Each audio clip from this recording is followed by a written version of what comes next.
Good morning, it's Saturday and I'm working, but that's okay. I'm just trying to get some management jobs done. I'm actually getting tight for time because this job should have been done probably earlier this week, but it's getting done now. Hoof trimming and vaccinating this next group of ewes that are due April 6th.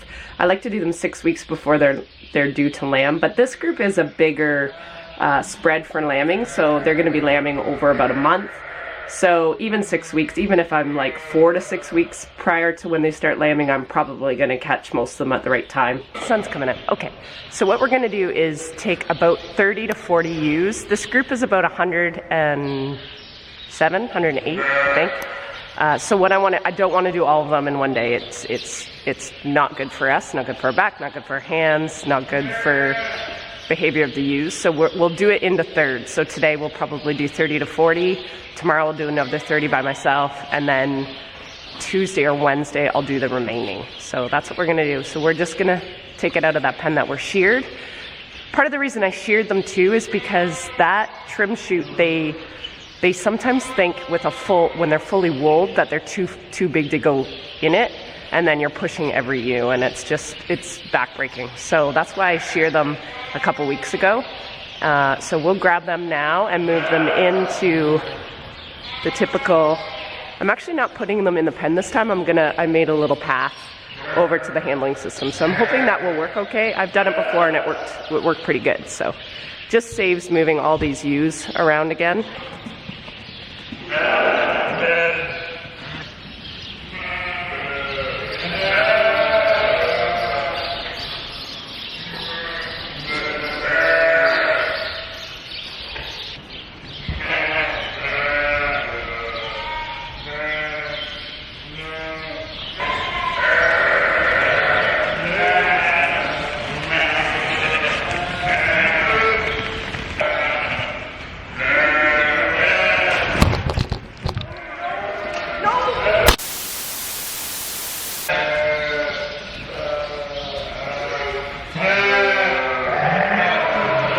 Everything I'm going to do here, I'm going to record in my Gallagher because it's a vaccination. It's the Tasvax Clostridial vaccine. I do this to all my mature ewes as a booster, so they get 2 mils before every lambing group. That's to get it in their system so that when the lamb nurses off her getting the colostrum and that first milk, they should get the immunity off of this until they're an older lamb for sure. So that's why I do it to the ewe. It's just a bit easier, better timing for me than to add one more job to lambing, which is stressful enough. So I do it with the ewe. I do put in my Gallaghers just so I can always keep track. And that's just for my own management. And also, any treatment or vaccine that you do, you should always keep track, because if you ever have to ship an animal, not this group because they're pregnant, but if you did ever have to ship an animal, you should always know your withdrawal date, because it's illegal to sell an animal that has any traces of a vaccine or a drug in it. So it's just good to keep track. So that's what I do. Right now I'm just using my auto. This is kind of nice for doing this. It's an auto injector. So I already have the amount set for 2 mil in the doser. And I change the needle. Usually I change it when they break it, because they sometimes do that. When they're upside down, it's a lot easier to do because they don't jiggle. So the needles last a little bit longer, but you should change it fairly often because the needles get really dull, and then it's hard for it to. The needles get dull, and then it's hard to inject the ewe. So it is good to keep these changed every, I don't know, probably 20 ewes or so. All right, Carissa. Let's get this show on the road. The ewes are going to come into here. They're going to go into here. We're going to squeeze it from the sides and squeeze them from the top, and that makes them stand as still as possible. And then we flip this upside down, and that, when a ewe is on their bums or upside down, they're somewhat casted, so that meaning they just can't move. And that's safer for my employees, safer for me. They're not kicking us as bad. Now they do, so I'm not gonna lie, they do kick a bit. So the quicker we can get an animal in and out of this, the less stress it is on an animal. Okay. It's nice to have two people.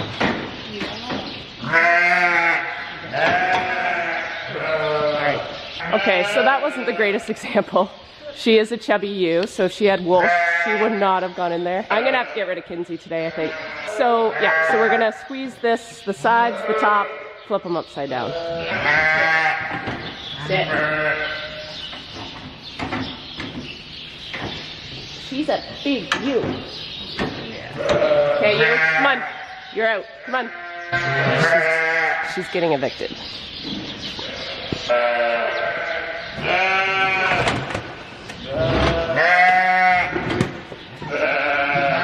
Okay, so she's upside down. I'm going to just show you these feet. So they're pretty terrible. So we're going to, this is all excess. I don't even know if you can see. That's all, there's nothing there. It's hollow.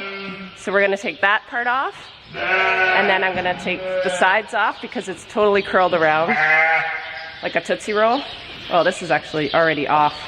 So I just need to trim that. So that's only from 9 months of growth. So that's how on a pack, they just don't wear down like they do outside.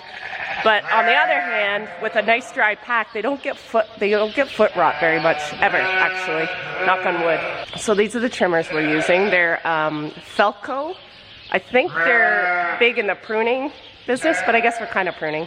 So yeah, so they're quite nice. I'm used to them now. This will be Carissa's first time using them, so she'll find them a little bit heavier, but I think you get used to it.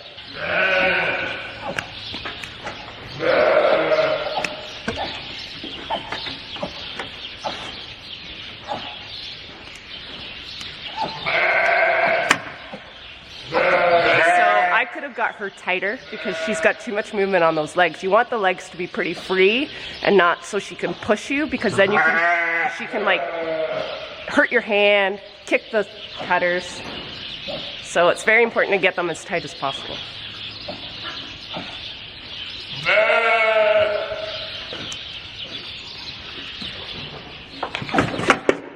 And some ewes just have worse feet than others. This is a bad one.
How are you making out? Slow and steady? It's been a bit since you've done it. Do you like those, or? Yeah, they're nice. Are they nice and sharp?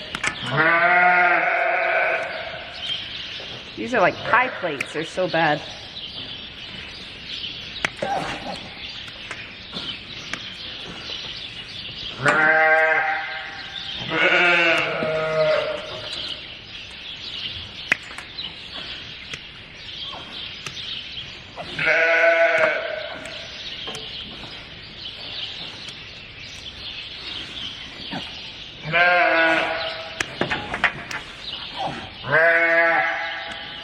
They are soft. Mine are anyway.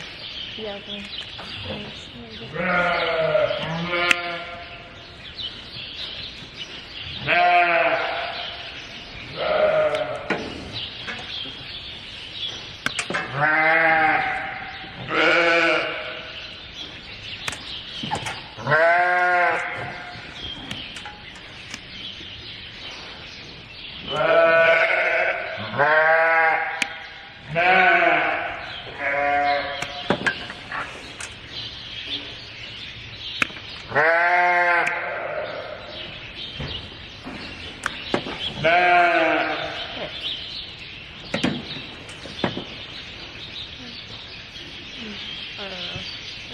What's the matter, Carissa? I don't know. Yes, you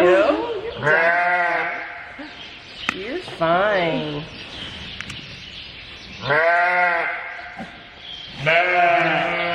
There. You just about had her. Okay. So we'll show what the final product looks like. Okay.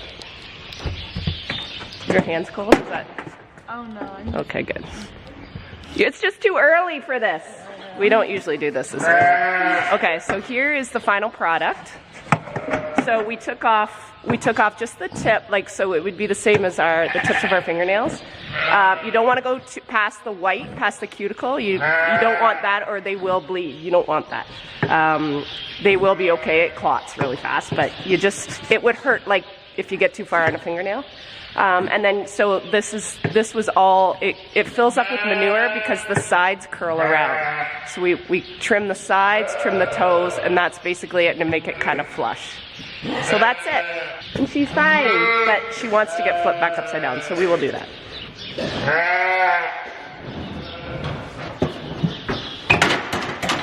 Oh, I forgot to vaccinate her.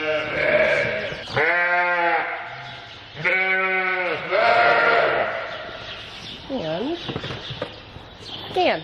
I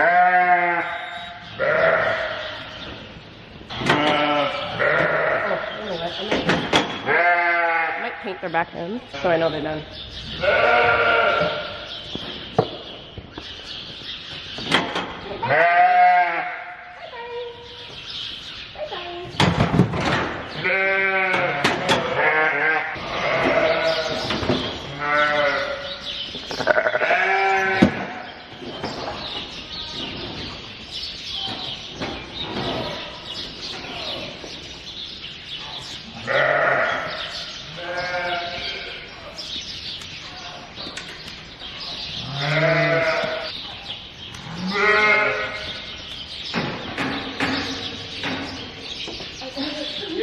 You're doing good. I know, you think that I'm like, I'm much nicer to you than any of my other kids. You know that. Trust me.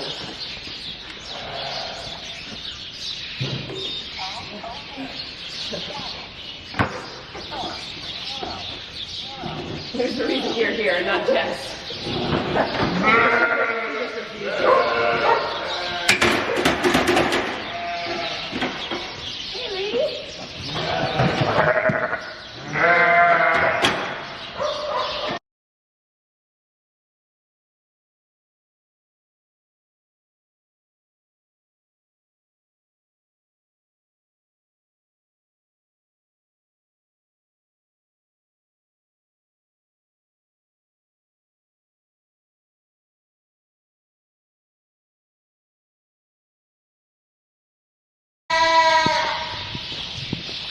Just finished the last one. Well, not the last one. The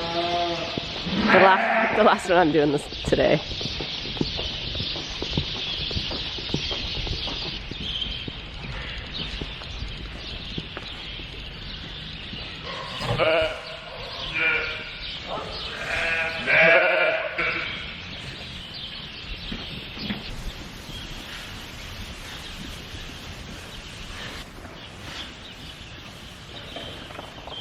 There you go. Good Sunday morning. We are starting early. I have 45 ewes done. There's probably still another 60-ish to go. I feel like the jobs are starting to pile up all of a sudden. They're lambing in 5 weeks, and I want to get the barn cleaned out. I want to get these hooves finished, vaccination done. I mean, the vaccination is the most important thing right now, and hoof trimming. So that's why I'm kind of compressing it onto the weekend, but it's hard on my body. I got a blister already yesterday. So that's gonna hurt today. I do this to myself all the time. I compress it into like a couple days, and I should probably take a week to do it. So we'll see what we do here. Because I do have to get feeding done. It's Sunday, so I'm by myself. So I think I'm gonna start with hoof trimming. I don't like really doing it when they've got a full belly. So I'll do that first, and then I'll feed. And then this afternoon I'm supposed to run over and see a friend that I haven't seen in a month and a half or something like that. And it is Sunday, so it would be nice to actually leave the farm. I'm gonna go get my vaccine, come back out. I've got the barn still set up from yesterday, which is nice. That saves me a job. And we'll just see where we get. We'll only do what we can do. I don't know if I explained this yesterday or not. I know a lot of you are going to ask me why I'm using Tasvax when I said I was switching to Glanvac. Glanvac is the Clostridial vaccine that I started using on my 2019 ewe lambs. So those are the ones getting bred right now. So I won't give them their booster shot until they're at the same stage as these ewes. But these ewes have only ever been getting the Tasvax. So until they are kind of out of my system, and so it could be another 4 or 5 years, however long that these ewes last, I'll just keep giving them the Tasvax. The ones that are going to get the Glanvac are any ewes that were born 2019 and on. It's kind of a future thing. So I thought I'd just explain that. Just waiting patiently, except for I haven't been using her because she's really good now helping me push the ewes. But when I am taking too long, like I don't like her around that spin chute. She gets too crazy, and she thinks that I'm struggling with them, and I'm not. And then she just circles it, and it really stresses out the ewes. So I have actually kept her outside because I can't have my eyes on her and trying to work with the ewe. I don't want the ewe stressed at all when I've got them in this spin chute because I want it done quickly and I want them in and out. And yes, I know I'm training her, but I'm training her really slowly because I don't even know how to train her. So I think actually I'm gonna put you outside right now. Come on.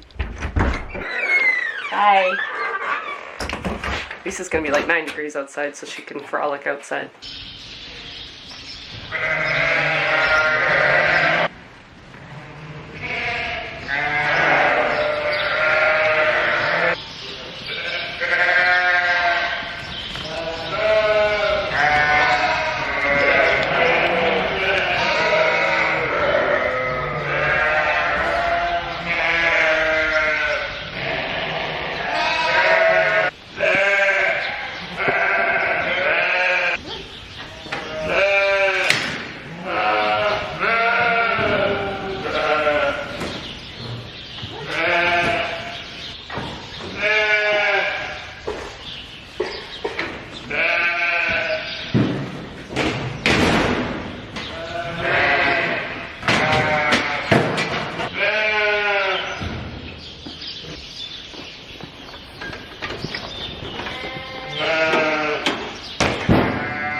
I find if one animal struggles a bit, like getting in or getting out of anything, whether it be the turntable, whether it be Rebecca's scanning chute or Charlie's shearing doors, if there's one animal that struggles at the start, that the rest down the row see, like they observe it, they all mimic.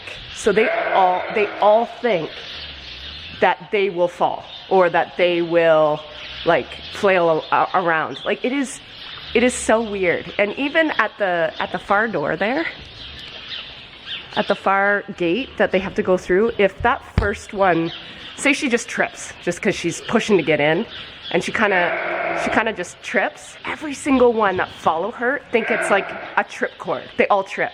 It is so monkey see, monkey do. Watching sheep and watching them behave every day is just, I see something new every day. And I mean, I've always noticed that with sheep, but today, this group that's going in here, every single one has gone in really, really quiet. If I keep them quiet, I'm not fighting with the dog or distracted with other things, they go in on their own. I don't have to kind of force them in. And all the ones behind them, if they see the first one going really good, they all go in really good. It's just the quieter you are and the less stressed you are. Like, you have to be in the right frame of mind as a farmer to do these jobs, because an animal can sense it and they just will not cooperate. And honestly, some of these days, I'm learning more and more as I know this stuff is repetitive to you guys, but for me it's a new day and a new experience, because it really shines a light on what I am doing as a farm manager. So if I'm going in here rushing or trying to get away, I likely would not be in the right frame of mind to be doing this job. And these are the jobs you have to be in the right frame of mind. You need to keep the animals very, very calm, because you are flipping them upside down and you are trimming their feet. So if they move quick, you can injure them or you can injure yourself. It really has shone a light on me as a manager and doing these jobs when it's actually beneficial for the animals. And to always remember that they aren't doing stuff to piss us off. They're doing stuff because their instincts are telling them, this is danger, I don't want to go in there, and if the first one struggles, then something bad's going to happen to me. So it's just a good reminder to always keep them calm, and for me, if the first one goes in good, I know it's the right day, I know I'm in a good frame of mind, and I know stuff will go good. Sometimes you can work that stuff out and it ends up being okay, but quite often, if it starts out rough, it's a rough day.